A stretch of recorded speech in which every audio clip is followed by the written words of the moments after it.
안녕하십니까. 철학의 2의 마지막 시간입니다. 어느덧 학기를 시작한 지가 엊그제 같은데 벌써 한 학기의 마무리가 되는 시간을 맞이하게 됐습니다. 한 학기간 고생이 많으셨습니다. 저는 저대로 또 여러분대로 쉽지 않은 시간들이었다 생각이 듭니다.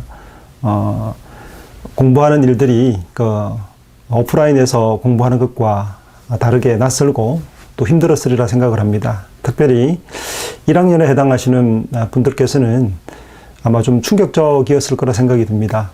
학교 생활에 대한 어떤 기대, 또 새로운 낯선 기대가 전혀 낯선 상황으로 치달아서 여러분도 당황스러웠을 것이고, 또 교수님들도 선생님들도 나름대로 여러 가지로 힘들었던 시간들이었을 거라 생각이 듭니다. 이제 유종의 미를 거둘 시간이고요. 철학의 이해를 오프라인에서 주고받은 대화 속에서 더 많은 것을 나누면 좋겠습니다만, 우리가 일정한 부분에서의 어떤 성과를 거두는 것에 목적을 두고 마무리 짓는 것으로 진행해야 할 것 같습니다. 주로 저녁 때 촬영을 하다 보니까 늦은 시간에 시간을 쪼개서 하다 보니까 제 모습이나 또 어떤 화면들이 부시시하고 또 피곤해 보이는 모습들을 많이 보였던 게 사실일 겁니다. 죄송한 마음을 가지게 되고요. 또 촬영했던 내용들을 함께 되돌아보고 톱어보니까 부족한 점이 너무 많다는 생각을 하게 됩니다. 영상에 대해 젬병이기도 하고 또 당황스러운 부분도 있고 또 한계가 있어서 이런 깔끔하지 못한 모습들로 여러분을 대하게 되어서 죄송한 마음 또 송구한 마음들이 많습니다. 넉넉한 이해를 부탁드리고 양해를 부탁드립니다. 이제 철학의 이해 마지막 시간, 삶의 의미에 대한 부분, 의미 철학에 대한 마지막 시간으로 세 번째 시간, 주관적이고 객관적인 의미에서의 어떤 삶의 이해를 함께 살펴보고자 합니다. 우리 지난 2시간 동안은 종교적인 방식에서의 삶의 의미를 추적하고 살폈고요. 또 지난주 두 번째 시간에는 허무주의, 그리고 불가지론, 삶의 의미가 없다는 입장에서의 내용들을 함께 살폈습니다. 이번 시간에는 자연주의적 입장에서 주관적으로도 그리고 객관적으로도 삶의 의미가 있다는, 삶의 의미가 존재한다는, 우리가 살아갈 가치가 충분하다는 입장에서의 이야기와 개진되는 논의들을 함께 살피려고 합니다. 사실 많은 학자들과 많은 저작들이 있습니다. 이 부분에 대한 어떤 연구된 이야기들이 많고 고대로부터 현재까지 많은 이야기들이 존재합니다만 그 중에서 일부분만 가져왔기 때문에 한계가 존재합니다. 기회가 된다면 이 삶의 의미에 대한 부분, 그 의미 철학에 대한 부분만으로도 사실은 빼곡하게 100여 명이 넘는 사람들의 이야기들을 논의하고 나눌 수 있겠습니다만 우리 지면상 그리고 시간상 한계들을 분명히 가집니다. 그래서 몇몇 사람들만 추려오고 그 대표적인 이야기들, 또 우리에게 익숙한 사람들 되도록이면 가져왔기 때문에 이게 전부가 아니라는 걸 아시고, 그러나 이런 의미가 있다 하는 정도로 생각하시면 좋겠습니다. 그럼 이제 한번 넘어가 보겠습니다. 오원 미들턴이라는 사람의 표현입니다. 나는 운명이 우리를 어떤 위대한 결말로 이끌지를 모를 뿐더러 그다지도 관심이 없다. 그 결말보다 훨씬 더 전에 나는 내 몫을 다하고 내 문장들을 다 발설하여 세상에 넘겨 주었을 것이다. 내가 어떻게 내 몫을 할지가 나의 유일한 관심사다. 내가 삶이라고 불리는 이 위대하고 경이로운 상성운동의 불가결한 한 부분이며 그 어떤 것도 전염병도 또 신체적 고난도 우울도 그리고 감옥도 내 몫을 앗아갈 수 없다는 알미, 나의 위로, 나의 영감, 나의 보배다. 분명히 이 표현에서 이 한 문장이지만 이 문장에서 오원 미들턴의 생각들이 담겨져 있죠. 인생관이 담겨져 있는 것을 볼 수 있습니다. 그 고난과 역경, 질병, 또 우리를 허무하게 만드는 많은 것들이 존재함에도 불구하고 나는 나의 관심사, 내가 해야 될 목에 대한 부분이 있다고 믿는다. 그리고 그것이 바로 누구도 앗아갈 수 없는 나의 어떤 내가 해야 될 몫을 다하는 것이 나의 위로고 나의 보배다. 이런 어떤 긍정적인 모습들을, 허무주의와는 또 다른 모습을 우리가 볼 수 있죠. 버트란드 러셀을 알 겁니다. 영국 철학자죠. 논리학자이고 수학자이고 천재죠. 이분의 할아버지는 목사였는데 이제 아버지가 아니라 할아버지가 학자였고 목사였죠. 서재를 물려줍니다. 어릴 때부터 이 손자였던 러셀이 그 할아버지의 서재를 물려받는데 그 장서가 만 단위를 넘어가는 장서였습니다. 우리가 지금도 우리 시대에도 만 권의 책은 어마어마한 책이거든요. 근데 그 당대에 또 그 시대의 어떤 그만한 장서라는 건 어마어마무시한 겁니다. 어릴 때부터 책과 놀았고 책을 탐독하면서 또 신학서적부터 시작해서 철학서적, 사상서들을 탐독하고 살았던 이 러셀이 나중에는 나는 왜 기독교인이 아닌가라는 책을 저술하고 할아버지와의 길과는 전혀 다른 노선의 길을 걷게 됩니다만 그가 사상적으로 취했던 그런 어떤 섭렵할 수 있었던 토양들은 아마 물려받은 서재에 있었다고 해도 과언이 아닐 겁니다. 사회비평가이자 무신론자였죠. 러셀은 제자 루트비 비트겐슈타인과 함께 분석 철학의 창시자로 불리기도 합니다. 1903년에 발표한 에세이입니다. 자유로운 사람의 예배. 그가 살았던 토양은 기독교적 토양이었기 때문에 그가 기독교를 반대하고 무신론자의 길을 걸어갔지만 그의 표현들이나 그가 자랐던 그 문화적 토양들은 사실 크리스티아니티, 그러니까 기독교적 토양 속에서 자랐다고 할 수 있겠죠. 삶의 의미에 대한 자신의 견해를 잘 드러내고 있는데 이 책에서요. 악마 메피스토펠레스와의 권력과 부를 얻는 대가로 자신의 영혼을 악마에게 파는 인물인 파우스투스가 창조의 역사에 대해 나누는 가상의 대화로 시작하는 그런 글입니다. 그래서 러셀이 말하는 창조 이야기는 이래요. 그 창조 이야기 이 속에는, 에세이 속에는 이런 얘기가 담겨 있습니다. 신은 천사들의 칭찬 소리, 천사들이 늘 찬양하는 소리에 실증이 나기 시작한 거라는 거죠. 늘 옆에 기립해 있고 또 찬송하고 노래하고 예배하는 천사들에 대해 실증이 난 겁니다. 그래서 고통받는 존재들로부터 칭찬을 받는 것이 어떨까? 이제 나를 추종하고 나를 좋아하는 이 천사들이 나를 찬양하고 찬미하는 것에 실증이 난 거죠. 그래서 고통받고 고난당하고 또 괴롭힘을 당하는 존재가 나를 찬양하고 기뻐하는 것을 보면 어떨까 하고 해서 그래서 신은 세계를 창조했다고 이야기를 하죠. 그 이전에 있던 어떤 성경의 창조 이야기는 전혀 다른 반대 입장에서의 창조 이야기를 기술하고 있죠. 러셀은 웅대한 우주적 드라마를 서술하고 어떻게 억겁의 세월이 흐른 뒤에 지구와 인간이 생겨났는지 이야기하고 있습니다. 삶이 더덥고 고통스러우며 결국 불가피하게 죽음에 이를 수밖에 없다는 것을 알게 된 인간들은 이 세계밖에 목적이 있어야 한다고 보았고 신이 인류를 위한 조화로운 종말에 이르는 계획을 세웠다라고 믿게 되었다는 거죠. 신은 자신이 그렇게 세상을 고통받는 인간을 기획하고 만들었던 것이 신인데 그런 고통에 대해 인간들이 감사할 것이라고 확신하면서 인간과 모든 피조물들을 파괴했다라고 이야기하고 있습니다. 정통적 기독교의 이야기와는 전혀 반대의 어떤 저작들을 만들고 있죠. 그러나 인간은 우주적 힘의 궁극적 승리에도 불구하고 인간은 자유로우며 자기 의식을 가졌다. 러셀이 주장하고 싶었던 거 그러죠.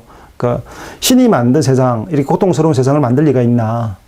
신이 만약에 지금 우리가 기획한 세상을 만들었다면 이 세상은 고통과 죽음과 어둠과 아픔이 있는 세상이잖아요. 그렇다면 이런 세상을 기획하고 예정하고 만든 존재라면 신은 분명 악신일 거다. 아니면 장난꾸러기일 거다. 아니 죽음을 기획하고 고통과 질병과 이런 모습들을 예견하고 만들었던 세계를 펼쳤다면 그 신은 악신이 아니겠는가. 또 그래서 러셀의 창조 이야기 속에 등장하는 것은 바로 이런 고통당하는 인간들이 자신을 예배할 거라고 믿었기 때문에 그렇게 창조했다는 식으로 풀어가잖아요. 그러면서 러셀은 어떤 결론으로 끌어가냐면 고통과 질고 어려움이 있지만 그럼에도 불구하고 인간은 자유롭고 자기의식을 가진 존재다. 여기에서 인간의 가치가 여기에서부터 나온다. 신으로부터 오는 것이 아니라 주어지는 것이 아니라 인간 스스로가 이 고통받은 인간이 스스로가 가치를 발굴해낼 수 있다 라는 자연주의적 입장에서의 어떤 의미론을 전개하고 있습니다. 인간은 신의 힘을 두려워하지만 그러나 신의 힘은 존경과 숭배의 이유가 될 수 없다고 주장하면서 신에 대한 존경이 정당화되려면 창조가 정말 좋은 곳이어야 된다. 그리고 아름다워야 된다. 신이 칭송과 칭상을 받고 사람들에게 경배를 받으려면 이런 고통스러운 세상을 만들어서는 안 된다. 그렇지 않느냐라고 얘기를 하는 거죠. 그러나 세상의 실상은 창조가 좋은 일이라고 주장할 수 없을 만큼 좋지 않다. 전쟁들이 있고 사륙이 있고 눈물이 있고 슬픔이 있는 세상인 걸 보면 분명 신은 좋은 신이 아닐 것이다. 그리고 우리는 세계의 맹목적 힘에 굴복하여 노예처럼 되었고 결국 죽임을 당하는 상태이기에 신을 경배할 이유가 없다라고 한거하고 있는 모습을 볼 수 있습니다. 우리는 욕망을 버림으로써 체념에 이르지만 생각의 자유는 여전히 예술과 철학 그리고 아름다움을 창조할 수 있다라고 이야기합니다. 그러나 이 좋은 것들을 너무 지나치게 욕망해서도 안 된다라고 얘기하면서 지나친 욕망은 좌절을 낳고 또 슬픔을 낳을 것이라고 얘기합니다. 그래서 찬양 속에서 수동적 태도를 취할 필요가 없다고 이야기하면서 음악, 미술, 그리고 시, 철학을 능동적으로 창조하고 세계에 덧없는 아름다움을 우리의 마음으로 받아들이고 인간이 성취할 수 있는 최고의 것을 성취해가는 것은 의미가 있다라고 이야기합니다. 그래서 러셀은 고통스러운 땅 속에서 신이 아닌 그 신을 통해서 의미가 온다고 믿었던 그 세대에게 신은 우리에게 결국 고통을 주지 않았느냐, 고통스러운 세상을 만들지 않았는가, 이런 곳 가운데서 우리가 스스로의 자유로운 의미를 스스로 찾으려면 자의식, 자유에 대한 것이 존재되어야 되고 우리가 행할 수 있는 것은 바로 예술과 철학과 또 아름다움을 창조할 수 있는 미학으로서 이것에 대응할 수 있다. 그렇게 우리는 의미를 창조해 나갈 수 있다. 그러니까 인간의 의미가 신으로부터 주어지는 것이 아니고 스스로 창조하고 성조로 발굴해 나갈 수 있다. 그리고 발견해 나갈 수 있다라고 주장하고 싶었던 것이죠.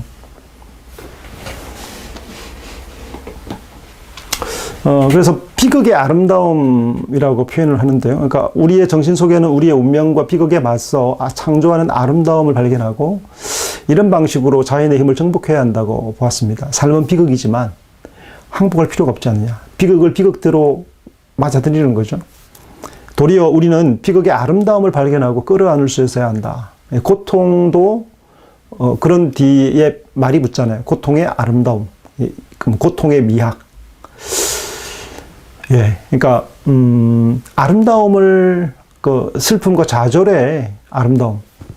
옛날에 보면 이렇게 소설가들, 요즘에는 그런 분들은 안 계십니다만, 그 오히려 소설가들이 1%의 소설가들은 이렇게 부유하게 살기도 하잖아요. 0.1%입니까? 그 예전에 소설가들 하면, 시인들 하면 거의 각혈하고 폐병에 걸리고 아프고 고통하는 아주 삶의 어떤 좌절을 노래하고 이야기하기 위해서 쥐어짜는 듯한 그런 고통의 심각한 모습들을 이야기하기 위해 삶을 던져서 이야기하는 것. 그게 마치 아름다움으로 이렇게 비춰지는 방식. 고통도 아름답게 성화할 수 있는 방식으로 설명을 하죠. 그럼 전쟁이 아름다울 수 있습니까? 전쟁의 미학. 뭐 그렇게 표현할 수 있나요? 고통이잖아요. 슬픔이잖아요. 사륙이잖아요. 범죄잖아요. 그런 것들도 아름답게 만들어 갈 수 있나요? 좌절과 죽음을 미학으로 처리할 수 있습니까? 사람이 죽어가는 것을 어미로 구성할 수 있는 것인가요? 그래서 죽음과 고통 속에 거룩함, 경외감, 그리고 숭고한 느낌이 있고 이런 느낌은 우리의 사소한 욕망을 잊게 한다고 이야기합니다. 삶의 비극을 끌어안고 체념과 지혜와 자비로 반응하는 것이 인간의 궁극적 승리라고 이야기한다는 거죠. 이제 이런 러셀의 의견과 견해에 대해서 동의하시는 분도 있고 동의하지 않는 사람도 있습니다만, 절대적 허무, 그리고 죽음, 질병과 좌절이라는 그런 어떤 흐름 속에서 의미를 발굴하고자 하는 노력들을 볼 수 있다라고 볼 수 있겠죠. 그 우연의 지배에 당황하지 말고 신의 존재를 부정해 무신론자였기 때문에 세상이 흘러가는 것이 어떤 우주적인 자연적인 어떤 우연이나 어떤 혹은 필연에 의해서 지배되는 것에 당황하지 말고 자신의 외적인 삶을 지배하는 부당한 독재로부터 정신을 자유롭게 보존하는 것만이 남는 것이다. 무엇이게 힘에 난폭한 행진에도 불구하고 그 자신의 이상들이 빚어낸 세계를 홀로 떠받치는 것만이 남을 것이다. 그 영웅적인 걸 얘기하죠. 마치 니체의 니앙 그 향기가 스물스물 피어나는데, 그럼에도 불구하고 이렇게 의미를 길어낼 수 있다라고 얘기하는 거죠.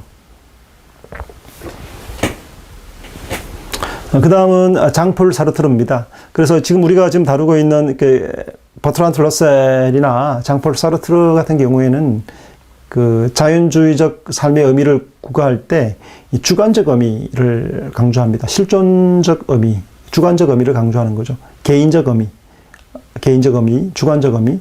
남과는 다르지만 자기 스스로 자기가 경험하고 있고 당면하고 있는 문제에 대해서 자신의 의미를 발굴할 수 있고 발견할 수 있고 만들어갈 수 있다고 보는 입장, 창조하는 입장을 이야기하고 있습니다. 장폴 사르트르는 뭐 달리 이야기할 필요 없이 너무나 잘 알려져 있는 인물이죠. 프랑스의 실존 철학자이고요. 극작가이며 소설가, 시나리오 작가, 정치가, 문학 평론가, 여러 수식어가 붙어 다니는 대단한 인물이죠. 20세기 프랑스 철학에서 마르크스주의를 대표하는 인물 중 하나였고요. 문학과 철학 분야에서 실존주의의 핵에 속하는 핵심적인 인물이었습니다. 시몬 드 보바르 부인과의 어떤 그 계약 결혼으로 많이 알려졌죠. 개인적 관계로 유명하고요. 1964년 노벨 문학상 수상자로 선정된 바 있는데 수상을 거절했습니다. 대중강연이었던 실존주의는 휴머니즘이다라는 책에서 그런 실존 철학의 요점들을 제시하면서 실존 철학과 삶의 의미를 묻는 질문에 대해서 이 실존과 삶의 의미의 관계를 논하고 설명하고 이야기합니다. 그래서 그 두껍지 않아요. 실존주의는 휴머니즘이라는 책이 이렇게 두껍지 않은 소짝차와 같은 책이기 때문에 한번 시간이 되시면 읽어보셔도 좋겠다 생각이 듭니다. 거기에서 강조했던 내용은 실존은 본질에 선행한다라는 핵심들을 사르트르 실존주의 핵이죠. 실존은 본질에 선행한다. 그 실존은 본질에 선행한다는 말은 우리가 어떤 본질을 발현하든 간에 그 본질보다 먼저 우리의 구체적이고 주관적인 실존이 선행한다라는 주장입니다. 다른 보편적인 것을 말하기 전에 가장 선행하는 것은 뭐냐면 나라는 인간 실존, 단독자로 서 있는 나 실존이 먼저 선행한다는 것입니다. 신을 인간의 창조자로 간주할 때 신이 우리의 본질을 마음속에 품은 다음에 우리를 인간의 본성에 맞게 창조했다고 추론하죠. 그러나 사르트르의 무신론적 실존주의는 정반대의 생각을 옹호하는데요. 우리 인간의 경우에는 우리의 존재가 본질을 선행한다라고 얘기를 합니다. 왜냐하면 우리에게 본질을 부여하는 신은 존재하지 않고 무신론자이니까 우리에게 본질을 부여하는 신이 존재하지 않기 때문에 우리에게 어떤 인간의 형질과 본질을 부여하고 창조할 때 목적을 부여할 거 아닙니까? 살아가는 이유, 목적을 신은 우리에게 제공하고 또 허락하는데 그렇게 부여하는데 신이 존재하지 않기 때문에 우리의 어떤 목적이나 삶의 의미를 부여할 수 있는 존재가 누구여야 하냐 얘기할 때 자신인 거죠. 우리 자신 스스로가 내 삶의 의미를 부여하고 그리고 조형할 수 있어야 된다고 보는 거죠. 그래서 우리가 무엇이 될지를 자유롭게 선택할 수 있기 때문이다. 실존은 본질을 선행한다는 말은 신이 우리에게 의미를 부여한 것이 아니고 무신론적 실존주의자잖아요. 그러니까 신이 우리에게 의미를 부여한 게 아니고 신이 존재하지 않다고 믿기 때문에 우리 스스로가 자유를 가지고 내가 어떤 존재가 되겠다는 것을 스스로 결정할 수 있다라고 보는 것이죠. 장인에 의해 제작되는 책상이나 가구들과는 달리 우리는 우리 자신을 제작해야 한다. 우리 자신을 만들어야 한다라고 얘기를 합니다. 우리가 창조한 본질에 대한 책임은 오롯이 우리에게 있다라고 주장하고 있죠. 왜냐하면 내가 자유로운 것이기 때문에 자유를 가진 존재로서 책임도 장당하게 지는 거죠. 나중에 우리 객관적 의미론자인 빅토르 프랑클에 가서 다루겠습니다만 저기 뉴욕에 가면 자유의 여신상 있죠. 뉴욕의 해변에 보면 그 자유의 여신상이 미국의 독립기념으로 프랑스에서 선물한 상이죠. 그 자유의 여신상이 딱 우뚝 서 있습니다. 빅토르 프랑클은 그렇게 얘기를 해요. 동부 해안에 서 있는 자유의 여신상이 있다면 서부 해안에는 LA죠. 그 롱비치가 있는 그곳에는 책임의 여신상이 세워져야 한다. 자유는 뭐를 요구합니까? 책임을 요구하죠. 우리에게 도덕을 요구하려면, 형벌을 요구하려면, 그 사람에게 재판을 해서 어떤 제재를 가하려면 뭐가 기본적으로 요구되는 거죠. 우리가 도덕을 행하라고, 옳은 것을 하라고 요구하려면 반드시 자유가 필연적이죠. 로봇에게 우리가 도덕을 요구할 수 없고 강아지에게 요구할 수 없잖아요. 사람은 자유가 있어야 한다는 이 전제 안에서 도덕이 요구될 수 있는 것이죠. 그래서 장인에 의해 제작되는 책상이나 기구들과 달리, 가구들과 달리 우리는 우리 자신을 스스로 제작해야 되는 존재이며, 인간만이 우리가 창조한 본질에 대한 책임이 오롯이 우리에게 있기 때문에 스스로가 조형할 수 있는 존재여야 된다라고 얘기합니다. 그리고 우리 삶을 스스로가 조각할 수 있고 만들어갈 수 있다. 누가요? 내가, 스스로가. 그래서 그 자유가 내게 있다면 책임도 내게 있는 것이고, 내 인생을 내가 스스로 책임지고 살아간다. 이런 어떤 자연주의적 주관적 삶의 의미를 부여하는 거죠. 그래서 옆 사람이 어떤 삶의 의미를 가지고 사느냐가 중요한 거 아니고, 내가 내 삶을 디자인하는 거죠. 내 삶을 가꾸어가는 것, 만들어가고 조용히 갈 수 있다고 보는 거죠. 그래서 본질적이고 보편적인 삶의 목적이 있는 것이 아니고, 우리에게 객관적인 어떤 목적이 주어진 것이 아니고, 우리 스스로가 자유로 주관적인 자유를 만들어 가야 할 존재다. 그 책임은 오롯이 우리에게 있다라고 이야기하는 게 사르트르의 실존은 본질을 선행한다의 의미에 해당되겠습니다. 그래서 인간다움이란 첫째로 철학의 출발을 개인의 의식을 출발으로 삼는 점이 거고요. 둘째로는 인간을 대상으로 삼기보다 주체로 존중한다는 점에서 인간의 존엄과 조화를 이루죠. 칸트나 도덕 철학들을 보면 사르트르 같은 경우도 마찬가지로 자유가 있다면 그 자신의 삶에 대한 책임이 요구되잖아요. 인간의 존엄은 어디에서 나오느냐? 자유로운 존재에서 나오는 거죠. 그 인권이라고 말할 때 그 사람은 어떤 보편적인 어떤 것에 억압되는 존재가 아니라 그 스스로가 선택할 수 있는 자유가 있다는 것. 이것이 인간의 어떤 존엄에 대한 것이잖아요. 로봇에게 우리가 존중과 존경을 표하지 않지 않습니까? 강아지에게 존경과 어떤 신망과 그리고 소망을 가지거나 경배의 대상으로 삼지 않잖아요. 존엄과 그리고 그 어떤 존중이라는 것은 자유를 가진 존재, 스스로가 결단하고 결정할 수 있는 존재인 거죠. 우리가 아이들을 존중해야 되나요? 존중해야죠. 왜냐하면 그 아이가 어떤 어느 영역의 범위에서의 어떤 자유로운 선택과 또 본인이 원하는 것을 선택할 권리, 자유가 있기 때문인 거죠. 자유가 없다면, 노예라면 인권, 로봇이라면, 로봇이나 그 노예라면, 노동하는 존재로서만 존재하는 것이라면 필요 없겠죠. 노동쟁이를 하고 또 사업터에서 사람들이 이렇게 자신의 삶을 이렇게 개선해 달라고 요구하고 기업이나 또 정부에게 데몬스트레이션 하면서 이렇게 요구하고 하는 것들은 왜 그렇습니까? 우리의 자유와 권리에 대한 것들에 대한 요구죠. 그 자유가 있는 만큼 그에 대한 권리와 또 존중을 요구하는, 책임을 다하는 만큼 요구하는 것들이 있는 거죠. 개인은 예술가이거나 도덕적 행위자가 된다. 예술가든 도덕적 행위자든 이 둘 다 뭐가 필요한 겁니까? 자유가 필요한 거죠. 개인이 예술적 삶을 창조하며 살아가거나 자기의 삶을 예술적으로 창조해 살아가거나 아니면 도덕적 삶을 살아갈 때 여타의 선언적 규칙들이 존재하지 않는다고 보는 거죠. 보편적 법들과 법칙들이 존재하지 않고 스스로가 입법자가 된다는 입장을 가지고 있습니다. 사르트르의 무신론적 입장에서의 인간다움이란 자신의 가치와 의미의 단독 제정자로 서는 것으로 기결됩니다. 자신 스스로가 판단하고 결정하는 것이죠. 설사 신이 존재한다 하더라도 여전히 인간은 가치와 의미가 있는 삶을 위하여 자기 나름의 삶을 창조해야 할 거다라고 보았습니다. 자기 삶을 자기가 구가할 수 있다고 본 거죠. 사르트르가 나중에는 신이 있다 할지라도, 신이 있다 치자. 그럼에도 불구하고 자기 삶에 대한 책임은 자기가 져야 할 거다. 그리고 의미가 있는 삶을 위해서는 자기 나름의 의미를 창조해야만 한다. 어느 의미에 매몰돼서는 안 된다. 내가 아버지의 삶을 살 수 없잖아요. 실존이라는 게 그렇지 않습니까? 자기 자유자 권리라는 것이 아버지가 원하는 나의 인생, 그건 아버지의 의미고, 아버지가 나를 두고 목적한 삶의 의미, 혹은 어떤 그 주관적 의미이기도 하겠죠. 또 객관적 국가가 나에게 요구하는 삶의 의미. 그렇게 제작된 의미를 우리에게 주입시키려 할 때 그 주입되고 살아가는 것이 옳은 것이냐 되묻는 것이죠. 너는 누구냐? 나는 누구냐?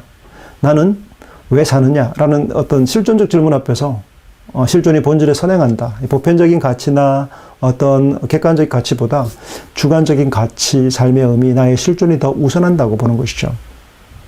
인간은 이미 존재하는 본질에 부합하는 인공물이 아니고 자기 나름의 의미를 창조하고 선택하는 주체다. 주체라고 본 거죠. 그래서 스스로 자기 나름의 의미를 창조해낼 수 있는 인권이 있는 존재이고 그냥 인공물이 아니라는 거죠. 사물이 아니고 인간이다. 인간이기 때문에 스스로 의미를 창조해야 된다고 얘기하고 있습니다. 쿠르트 바이어라는 사람이 있습니다. 쿠르트 바이어는 오스트리아 사람으로 20세기 후반에 가장 중요한 도덕 철학자 중 한 사람입니다. 이게 도덕 행위자라든가 도덕 윤리학자라든가 이 사람들은 모두가 다 일반적으로 기본적으로 삶의 가치에 대한 그것을 인정하는 거죠. 삶의 의미를 인정해요. 그렇지 않고서는 자유를 인정하지 않고서는 삶의 의미를 말할 수 없는 거죠. 도덕 파괴자라든가 윤리 파괴자 같은 사람 아닌 경우에야 그렇게 얘기할 수밖에 없습니다. 그래서 1957년에 삶의 의미라는 강연에서 중세 기독교인들의 세계관과 근대 과학의 세계관에 대한 충돌에 대한 얘기를 나누는데요. 이 두 삶을 근대인과 중세인의 차이를 그 중세인의 세계관과 근대인의 세계관의 차이를 이렇게 설명하면서 삶의 의미가 어떻게 차이가 나는가를 설명해 가고 있는데요. 모든 것의 총착역은 죽음이고 낙원이 존재하지 않는다면 어떻게 삶이 유의미할 수 있을까? 우리의 삶의 끝이 죽음이잖아요. 70, 80, 또 오래 살면 90 살다가 인생의 마지막은 죽음을 피해갈 수 없지 않습니까? 죽음이 오잖아요. 그렇다면 죽음을 맞이하는 우리가 어떻게 삶을 유의미하게 만들 수 있는가라는 질문을 묻죠. 그래서 중세의 세계관을 가지고 살았던 사람들이 동일한 죽을 인생이라는 걸 알고 있지만 어떻게 삶의 의미를 길어내는가와 다르게 근대인들은 신을 믿지 않고 탈기독교적 입장에 서 있는 근대인들은 어떻게 삶의 의미를 유의미하게 구성할 수 있는가라는 질문을 던지면서 삶의 의미라는 강연을 이어가죠. 기독교적 세계관에서는 삶은 비록 인간의 타락 이후에 신이 내린 저주에서 비롯된 고통으로 가득 차 있다 할지라도 우리가 죽은 이후에는 낙원에 갈 것이다. 천국에 갈 것이다는 것 때문에 유의미해요. 삶의 의미가 보상이 되고 그 모든 눈물과 아픔이 다 씻겨지기 때문에 그리고 넉넉하게 보상이 될 것의 약속이 보장되기 때문에 삶의 의미가 유의미하죠. 심지어 이 땅에 고통을 당하고 손해를 보고 또 비난을 당하고 어려움을 겪다 하더라도 괜찮다는 거죠. 왜냐하면 나중에 다 보상될 것이고 더 넘치게 회복될 것이기 때문에 이 삶이 그냥 무의미한 삶이 아니라 영혼의 잇대이기 때문에 의미가 있고 가치가 있는 것이죠. 그 시절의 고난이 나중에 영화롭게 될 것에 대한 기대를 가지고 살아가기 때문에 현재의 고통과 어려움들은 다가올 어떤 미래의 기쁨과 환희에 비하면 별것 아닌 것으로 이야기될 수 있는 거죠. 그렇기 때문에 현재의 삶에서의 고통, 또 심지어는 죽음도 천국으로 들어가는 관문으로 삼기 때문에 유의미하게 죽음조차도 이야기할 수 있죠. 그러나 우리가 삶에 가득 찬 고통을 인정하면서 사후의 삶을 부정한다면 천국이 없다고 말하는 근대인들, 현대인들의 입장에서는 현대인의 입장에서 볼 때 신이 존재하지 않고 사후 세계가 없다고 받아들이는 사람들에게는 그럼 이 삶은 어떻게 유의미할 수 있을까라는 질문을 던진 것이죠. 사후의 삶을 부정한다면 삶은 무의미한 것처럼 보이지 않겠습니까? 그렇다 바이어는 그런 표현을 쓰는 거죠. 마치 죽으면 끝이 나는 것이라면 너무 허무하지 않는가? 고통과 질병 속에 시달리다가 전쟁과 기아와 고통과 실험하고 직장과 사투하고 경쟁하고 싸우다가 살다가 죽고 나면 정말 아무것도 아니라면 너무 허무한 거 아닌가? 이유 없어 보이지 않는가? 바이어는 사후의 삶을 펼쳐간다면 결국 삶의 의미를 발견하는 유일한 길은 사후가 아니라 현세에서 발견해야 된다. 주관적 의미로 삶의 의미를 길어내려면 사후 세계가 천국이 믿지 않는다면 그럼 결국 삶의 의미를 사후 세계에서 찾지 못하니까 어디에서 찾아야 된다고요? 이곳에서 현세의 삶에서 찾아야 된다고 얘기를 하는 거죠. 그러면서 이렇게 얘기합니다. 이제 죽음은 전혀 중요하지 않는다는 이 아주 명백하게 드러난다. 삶이 같이 있을 수 있다면 삶은 짧더라도 같이 있을 수 있다. 삶이 전혀 가치가 없다면 영원한 삶은 한마디로 악몽이다. 시간이 긴 것, 영원이라고 말하는 긴 시간이 있어도 그것이 의미가 없다면 얼마나 지루할 것인가. 그리고 우리가 이 아름다운 세계를 떠나야 한다는 것은 슬픈 일일 수 있다. 그러나 오직 세계가 아름다울 때만 세계가 아름답기 때문에 그것은 슬픈 일이다. 언젠가 종말이 맞는다고 해서 세계의 아름다움이 감소하지 않는다. 오히려 나는 세계가 영원하다면 우리가 고마워하는 마음을 덜 품을 가능성이 있고, 그리고 결국 지루함으로 느껴질 것이라고 생각하는 편이다. 이제 개인적 생각이죠. 바이어의 개인적 생각이지만, 오래 사는 것, 영원토록 사는 것, 그 시간이 길다고 의미가 있는 건 아니다. 그 의미는 이 땅에서 사후세계를 부정하는 입장에서는 이 안에서 의미를 찾는다 볼 때 약간 자조 섞인 표현인 것처럼 보이기도 하죠. 왜냐하면 이제 그럼에도 불구하고 삶이 길다는 것만이 중요한 것이 아니고 의미가 이 땅에 찾을 수 있다면 이곳에서 의미를 아름다운 곳으로, 삶의 아름다운 곳으로 찾아낸다면 가치 있는 것이 아니겠는가 얘기를 하고 있는 것이죠. 그래서 오히려 삶이 유한하기 때문에, 짧기 때문에, 인생이 짧기 때문에 더 가치가 있는 게 아닌가. 젊음이 아름답다고 노래하는 이유는, 사람들이 노래하는 이유가 이 젊음이 짧기 때문이다. 여러분 젊음을 지금 살고 계시잖아요. 젊은 날을 살고 계신데 젊은 날이 영원하다면 어떨까요? 영원하지 않기 때문에, 중년이 오고 곧 노년이 오기 때문에 금방 지나가죠. 딸깍하는 순간에 여러분도 중년이 되어 있고 또 딸깍하는 순간에 노년이 되어 있는 경험들을 하게 될 것이란 말이죠. 언제 갔는지 모르게 젊은 나날들은 다 지나가죠. 아주 빠르게 지나갑니다. 여러분 젊음이 짧기 때문에 그 꽃피는 시절, 그 아름다운 시절, 그 시절이 짧기 때문에 사람들은 더 가치 있다고 여기는 것 아니겠는가라고 말하는 게 이 바이어의 생각입니다. 인생도 짧기 때문에 더 가치 있다. 그래서 바이어는 전통적 종교의 관점을 거부하는 사람들은 흔히 삶이 무의미하다고 얘기지만 그렇지 않다라고 얘기하는 거죠. 그렇지 않다. 허무주의에 빠질 필요 없다.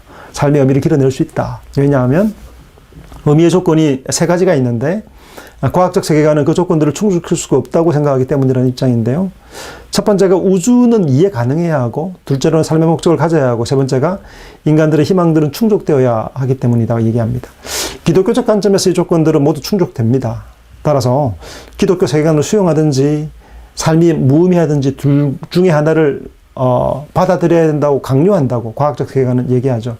과학적 세계관을 따라갈 필요가 없다는 거죠. 이 세 가지가 충족되어야 된다, 아니면 무의미로 빠진다는 얘기인데 기독교 아니면 무의미에 빠져야 됩니까? 라고 얘기하면서 바이의 입장의 결론을 이렇습니다. 위의 세 조건이 충족되지 않아도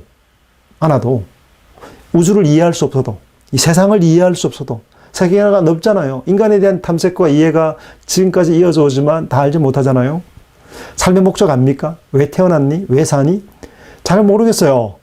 삶의 목적이 있다. 보편적 목적이 있다. 이 세계가 움직이는 역사적 목적이 있다. 역사는 그런 목적을 향해 흘러간다. 모르겠단 말이죠.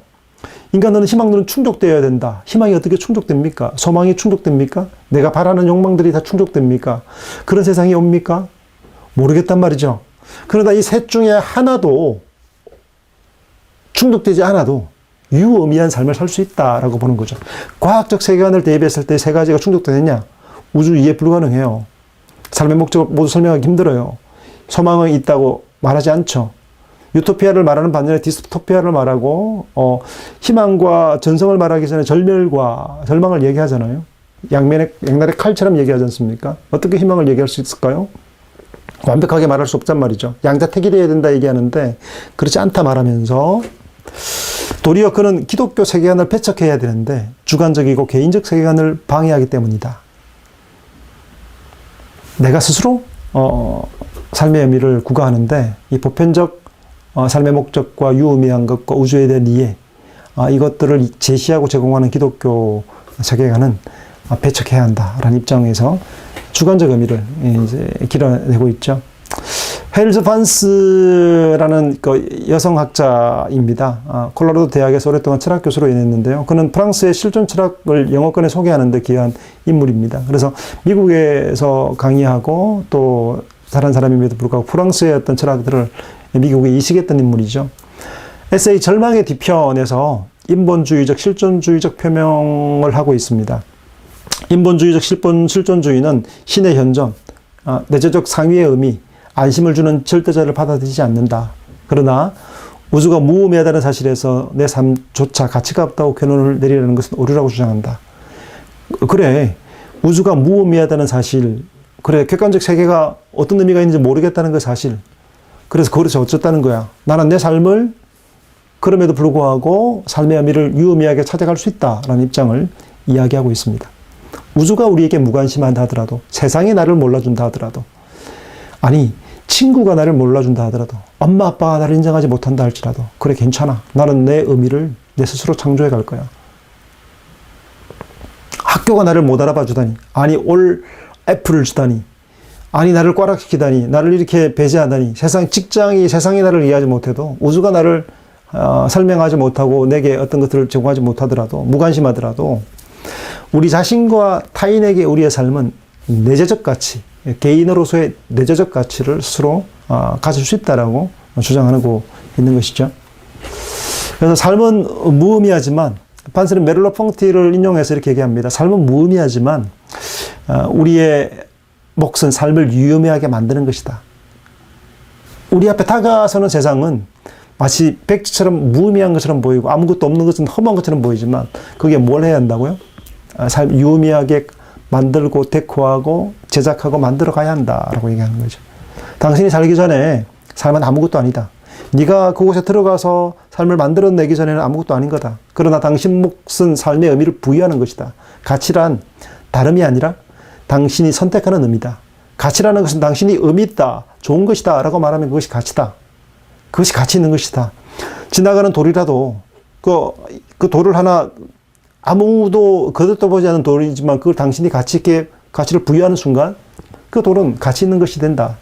그렇게 주관적인 의미에서의 어떤 가치, 의미를 부여하고 있는 것이죠. 자신의 삶에 대해서도 그렇게 가치를 부여할 수 있다라고 보는 거죠. 삶을 구성하는 개인이 삶을 창조하고 꾸려가고 살아내는 것에 가치를 둔다면 삶은 가치가 있다는 겁니다. 우리 나름의 삶과 가치를 창조하는 활동은 우리에게 만족을 주고 타인의 인정을 유발하고, 어쩌면 이웃이, 내 친구가 만족스럽게 사는 것에 유익을 끼칠 수도 있다. 너가 하는 가치를 부여하고 하는 일들과 그런 사업들과 행위들이 옆에 친구에게 의미를 제공할 수도 있다라고 얘기하는 거죠. 그럼에도 사람들은 이것만으로 불충분하다 느끼고 보다 전형적인 삶의 기준이나 권위를 요구하고 있다라면서 그럴 필요 없다라고 얘기합니다. 반세는 이런 권위를 구하면 결국 이 비인간적 잣대, 보편의 권력에 의해 노예 노릇을 하게 될 것이다. 누군가에게 당신의 인정을 구하기 시작한다면, 나를 인정해 달라고 요구하기 시작한다면 당신은 그 권위나 보편적 어떤 견해에 의해서 희생양이 될 것이다. 노예가 될 것이다. 굴종하게 될 것이다. 다른 선택과 그 잣대와 규정에 의해서 당신은 이렇게 규정당하고 말 것이다 라고 보는 거죠. 그래서 무의미한 것처럼 보이는 희뿌연 안개 속에서도 자신의 의미를 구가해 나가라 라고 얘기하죠. 그가 제가 제목 소제목을 이렇게 붙였습니다만, 여러분 단체 관광 좋아하세요? 패키지 좋아하세요? 아니면 개인 관광 좋아하세요? 혼자 여러분 침낭 돌돌 말아서 배낭에 딱 메고 비행기 티켓 끊어서 혼자 이렇게 여행 가거나 친구 한둘이서 새로운 곳으로 여행 가는 걸 좋아하십니까? 아니면 누군가가 내 인생을 다 알아서 해주는, 관광을 다 알아서 해주는 패키지 관광이 좋으세요? 장단점이 있죠. 뭐 안전하게 가고 또 뭔가 생각할 게 필요 없이 그냥 누릴 수 있는 거, 즐겁게 누릴 수 있는 것이 있죠. 그러나 어떤 친구들은 자기가 스스로 설계하고 여행을 기획해서 가는 걸 좋아하는 사람도 있잖아요. 그래서 인생은 단체 관광처럼 살지 마라. 반스는 이렇게 얘기합니다. 누군가의 권위나 보편적 통제 아래 삶을 살아가는 일은 권위 아래서 생활하는 어린아이의 지위 속에 놓이는 것이다. 엄마 아빠 따라 쫄쫄 따라다니는 인생을 살 거냐. 누군가의 권위에 따라서 쫄쫄 따르는 인생을 살지 말고 네 인생 살아라는 거죠. 당신의 인생을 해라라. 어른들이 정한 규칙에 맞게 자신의 삶을 규제할 필요가 있느냐. 이런 인생에는 모험이 불가능하고 너 나름대로의 가치를 만들어내는 걸 불가능하지 않느냐. 모험이라고 해도 가이드를 쫄쫄 따라다니는 단체 관광이 되고 만다. 이건 여러분 정해져 있는 어드벤처다. 안전한 띠를 메고 롤러코스터를 타는 이런 어떤 그 놀이기구지. 그건 모험 아니다. 얘기하는 거죠. 반사는 인간의 삶이 비인간적 초월적 권위와 연결되어 있지 않다는 이유로 무가치하고 무의미하다고 보는 견해를 배척하면서 앞선 허무주의자들의 어떤 견해를 반대합니다. 우리는 우리의 삶이 끝나야 한다는 사실에 반항할 권리가 있으며 또 삶이 끝나더라도 우리는 어떤 의미에서 계속 존재한다며 주장합니다. 어떤 외부의 행위도 우리를 대신해 줄 수 없다. 나는 내 자신의 가치와 의미를 가지고 살아간다. 우리는 우리의 기획들을 통해 제한된 불멸을 얻을 수 있다. 제한되지만 불멸, 역설적 표현이죠. 제한이 어떻게 불멸하고 연결될 수 있나요? 그렇지만 그런 어떤 수식어를 통해서 짧은 인생이지만 자기의 의미를 데코하고 기획하며 살아갈 수 있는 의미를 길어낼 수 있다라고 주장하고 있습니다. 레이먼드 마틴이라는 사람입니다. 1989년에 삶의 의미라는 책을 썼는데요. 가난, 질병, 고생, 우리를 이제 위태롭게 만드는 것들이 있죠. 암이 걸렸다, 당뇨가 걸렸다, 그리고 죽을 병이 걸렸다, 큰 고생들, 통증, 이런 것들은 삶과 함께하는 것이라고 얘기를 하고 있어요. 이러한 문제들을 피할 수 있다면 피하라고 권고하죠. 피할 수 있다면 피해라. 건강할 수 있으면 건강해야 되고, 질병을 피할 수 있으면 피해야 되지만, 피하기가 힘들죠. 피할 수 없다면 어떡하라고요? 받아들이라. 죽음은 삶을 위태롭게 하는 특별한 문제지만, 삶의 가치를 결정하는 건 아니다. 실패, 사업의 실패, 시험의 실패. 아니, 그렇게 위태롭게 하고 우리를 괴롭게 하는 일이지만, 그러나 그것이 우리의 삶이 결정하는 건 아니야 라고 얘기합니다. 흔히 우리는 삶을 순조로울 때에도 불만을 품는다. 이러한 때 우리가 할 수 있는 최선은 우리를 만족시키는 일이다. 빠른 자동차와 멋진 여자, 또 무엇이든 자신에게 만족을 줄 만한 것을 획득하는 것. 우리는 깊고도 지속적인 만족을 결코 얻지 못하리라는 깨달음은 결국 실망을 가져온다. 그렇지 말고 짧은 것이지만 얻으라. 그리고 그 고통이 오는 것들을 수납하라. 그러나 피할 수 있으면 피하고 누릴 수 있는 즐거움들은 누려라. 순간의 즐거움들을 누려가라고 얘기를 하죠. 왜 우리는 죽음이 의미를 위태롭게 만든다고 생각할까? 왜냐하면 죽음은 우리의 만족 추구를 끝장내기 때문이다. 죽음이 싫은 이유가, 마틴이 표현할 때 싫은 이유가 우리의 즐거움과 엔조이 할 수 있는 걸 다 이렇게 도륙내는 것이라고 본 거죠. 또 죽음이 다가오면 우리는 끝내 완전히 만족에 이르지 못하리라는 것을 깨닫게 된다. 그 죽음은 평온을 향한 우리의 노력의 실패를 상징하는 것이다. 그러나 만족의 순간, 엔조이하는 쾌락적 순간, 그 즐거워하는 그 순간만큼은 죽음도 하찮게 여겨질 것이다. 그 영화 보면 그런 게 나오잖아요. 죽어도 좋아. 표현도 쓰잖아요. 죽어도 괜찮아. 이만하면 됐어. 이 만족의 상태가 쭉 올라온 상태 있죠. 이거 죽음을 잃어버리는 상태, 염려나 고통들을 잃어버리는 상태, 그런 어떤 엑스타시적 아니면 이렇게 희열에 찬 상태. 예를 들어 사랑의 무아지경에 빠졌을 때, 즐거운 일에 몰두해 있을 때, 홀릭되어 있을 때, 플로우되어 있을 때 일석이지만 죽음을 이긴다. 하지만 이내 다른 욕망이 일어나고 우리는 그것을 충족하기 위해 또다시 노력하게 되지만 죽음이 그 노력을 끝날 때까지 우리는 그렇게 싸워가야 한다. 싸워 의미가 있다. 이 즐거움들과 고통들의 의미를 우리는 다가오는 걸 받아들여야 되죠. 받아들여야 되지만 그러나 그 안에서도 우리가 누려갈 것도 누려갈 수 있다라고 보는 입장이죠. 죽음이 그래서 우리의 온 삶을 도륙내고 망하게 하는 것이냐? 아니다. 그 안에서 의미를 찾고 즐거워할 수 있는 건 즐거워하고 살아갈 수 있다고 보는 거죠. 마틴은 결국 완전한 만족은 불가능하지만 우리가 좋아하는 일을 행하는 데서는 삶의 의미를 길어낼 수 있다라고 주장한 것이죠. 데이비드 슈미츠입니다. 삶의 의미를 2002년에 출판했는데요. 그의 철학은 삶의 의미에 대한 질문을 다룰 역량이 없을 수도 있다는 점을 인정하면서도 이제껏 철학은 이전의 삶을 숙고함으로 삶의 의미를 이해하려고 노력해왔다라고 밝히고 있습니다. 삶은 유한하지만 그렇다고 무의미한 것은 아니고 삶이 유한하기 때문에 살아있는 때의 의미 또한 영속하지 못하고 그래서 의미는 달라지고 우리의 열망을 채워주기에 충분한 만큼 심오하지 않을 수도 있음에도 불구하고 생은 짧고 인생은 성취가 오래가지 못할 수도 있지만 그러나 그럼에도 무의미한 것은 아니다 라고 얘기합니다. 그래서 삶이 의미 없다 말하지 말라. 의미는 상징적이고 선택에 달려있고 관계에서 나오고 활동에서 나오고 그래서 여러 가지 대안들을 제시해요. 삶의 의미를 찾을 수 있는 방식들을 무의미를 벗어나게 한 여러 방식들을 얘기할 때 선택에 달려있다. 그러니까 무의미와 유의미가 있는데 되도록이면 그 무의미를 선택하지 말고 의미가 있다는 것을 베팅을 하고 선택을 하라고 얘기하는 거죠. 무의미하기로 보기로 선택한다면 삶이 진짜 지독하게 무의미하고 허무할 거다. 그런 걸 선택하지 말라고 얘기하죠. 왜냐하면 너에게 달렸다고 보는 입장이기 때문에 그렇습니다. 만약에 내가 그 무의미한 삶을 선택했다 한다면 네가 선택하는 것조차도 무의미할 것이기 때문이다. 라고 말하면서 선택할 수 있다는 것은 네가 택할 수 있다는 것은 유의미하게 만들어갈 수 있다는 입장이라고 보는 거죠. 관계에서 나온다 보면서 우리의 삶에 의미가 있으려면 주변 사람들에게 의미가 있어야 된다. 그 관계 속에서 서로에게 의미가 있는 존재라면 의미가 충분하다.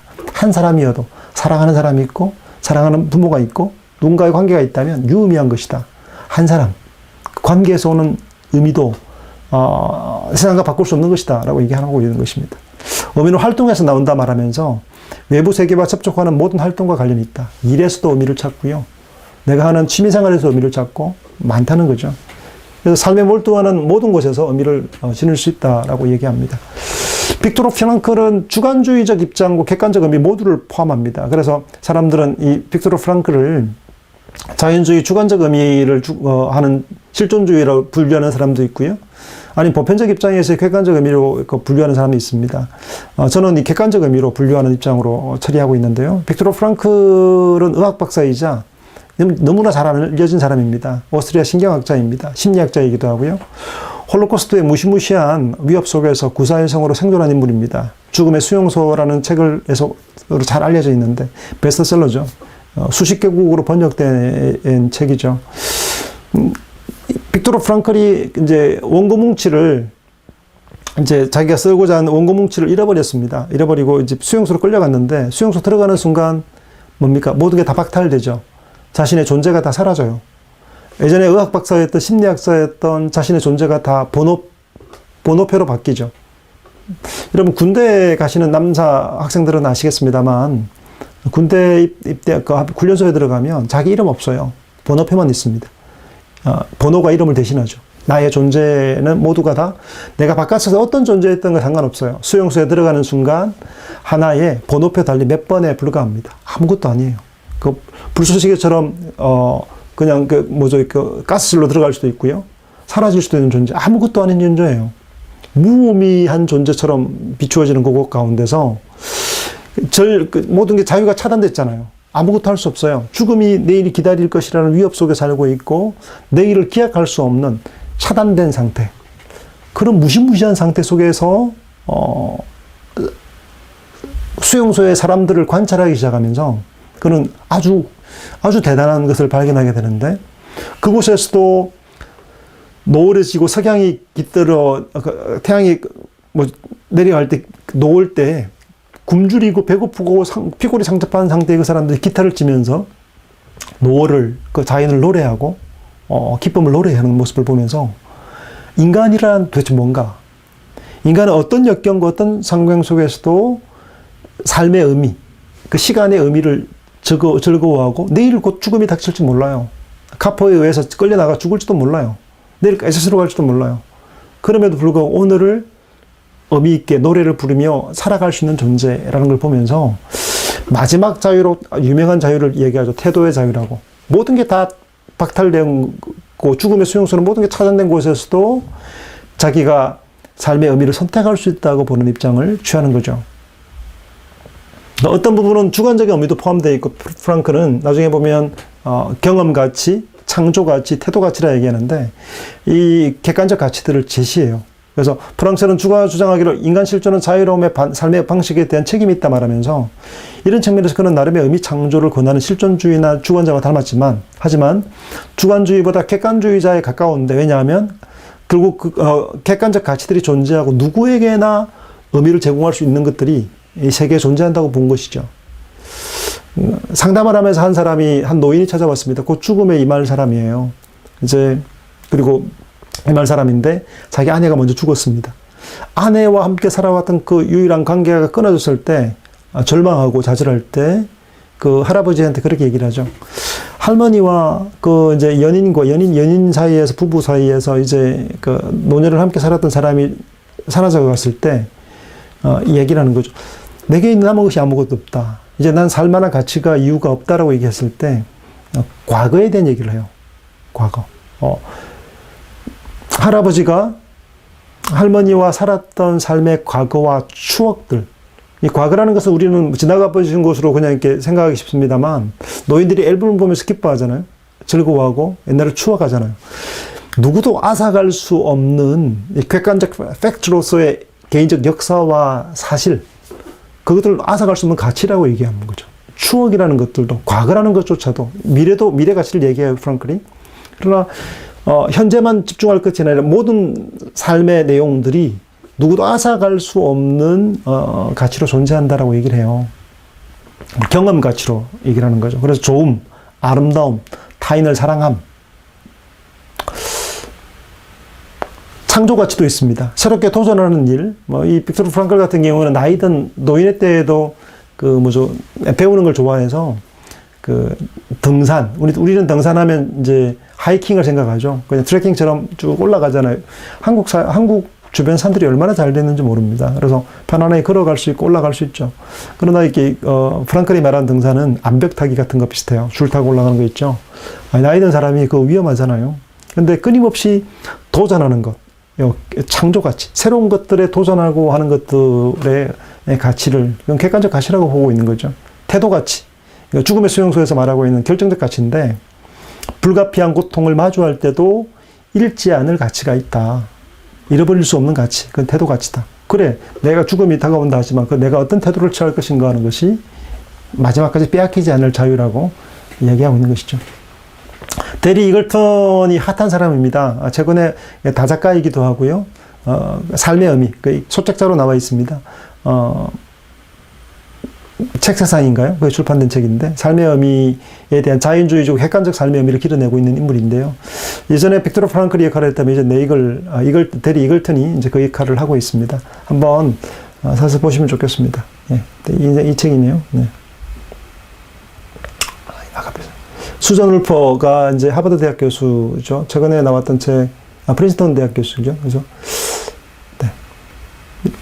여러분, 한 학기 동안 수고하셨습니다. 어미스라까지 해서 마무리 짓고요. 우리 여러분 기말 마무리 잘 하시고, 시험도 잘 보시고, 하시면 좋겠습니다. 비대면으로 아마 시험이 진행될 것 같습니다. 코로나가 다시 기승을 부려서. 원래는 정확한 평가를 하려면 사실은 인터넷으로 해서 이렇게 시험 평가하는 건 어려워요. 주관적인 문제를 스스로 서술할 수 있도록 해야 사실은 평가가 제대로 됩니다. 근데 어쩔 수 없는 상황이기 때문에 여러분, 그럼에도 불구하고 예서 주시고 수고해 주셔서 좋은 결과를 얻을 수 있기를 바랍니다. 한 학기 동안 부족한 저와 함께 고생 많으셨습니다. 수고하셨습니다.